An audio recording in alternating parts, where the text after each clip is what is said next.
세상의 흐름을 읽는 당신만의 5분 루틴, 깊이 있는 교양과 날카로운 시사를 한 입에 5교시입니다. 환율이 오르면 수출 기업이 돈을 벌고 나라 경제가 살아난다. 여러분, 학창시절 경제 시간에 한 번쯤 들어보셨죠?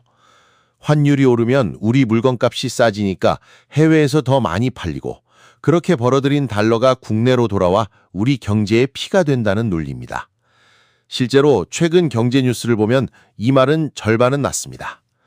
우리나라 수출 지표는 연일 역대급 기록을 갈아치우고 있고 대기업들의 영업이익은 조 단위 숫자를 찍어내고 있으니까요. 지표만 보면 대한민국 경제는 그 어느 때보다 찬란한 황금기여야 합니다. 하지만 여러분의 일상은 어떠신가요? 이상하게도 지표는 장밋빛인데 우리의 지갑 사정은 그 어느 때보다 시베리아 벌판처럼 팍팍합니다. 마트에 가면 집어들었던 배추를 다시 내려놓게 되고 점심 한 끼 가격에 한숨이 나옵니다. 수출은 잘 된다는데 왜 내 월급만 빼고 다 오르는 걸까? 이 질문에 대한 답, 오늘 5교시에서 1470원이라는 고환율 뒤에 숨겨진 잔인한 역설을 딱 10분, 아니 5분 같은 밀도로 완벽하게 정리해드립니다. 과거 90년대나 2000년대 초반만 해도 환율이 오르면 우리 기업들은 축제를 벌였습니다.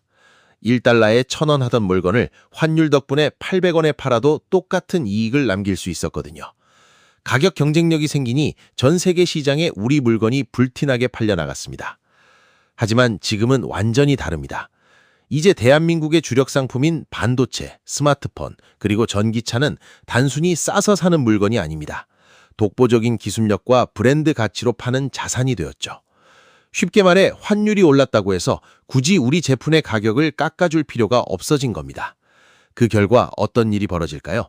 수출 기업들은 환율 덕분에 앉은 자리에서 환차익이라는 거대한 보너스를 챙깁니다. 문제는 여기서 발생합니다. 예전에는 기업이 돈을 벌면 공장을 짓고 사람을 뽑아 그 온기가 서민들에게 흐르는 낙수 효과가 있었습니다.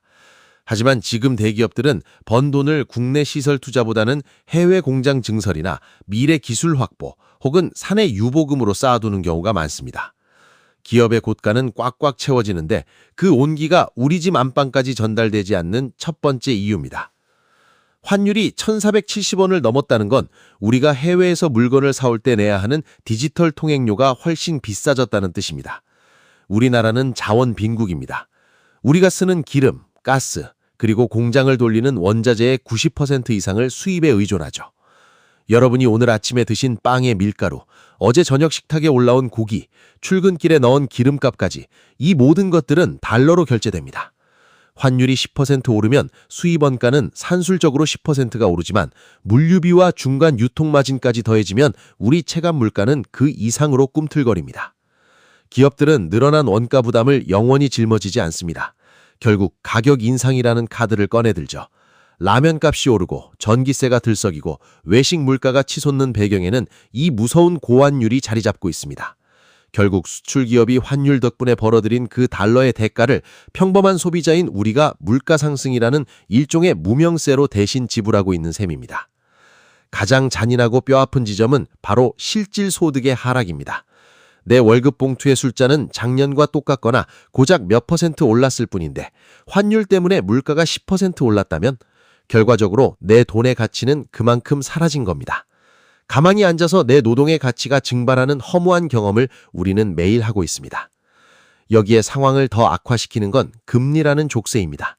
보통 물가가 오르면 금리를 올려서 잡아야 하지만 우리에겐 미국이라는 변수가 있습니다.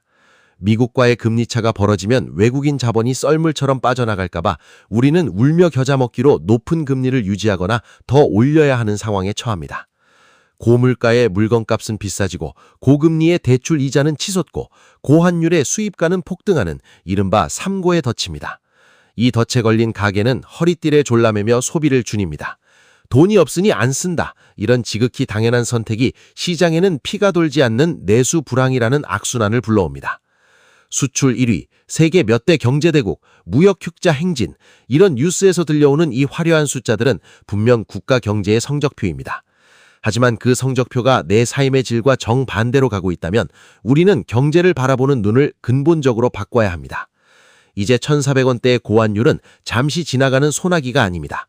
우리가 앞으로 평생 적응하며 살아야 할 거대한 조류, 즉 뉴노멀이 되었습니다.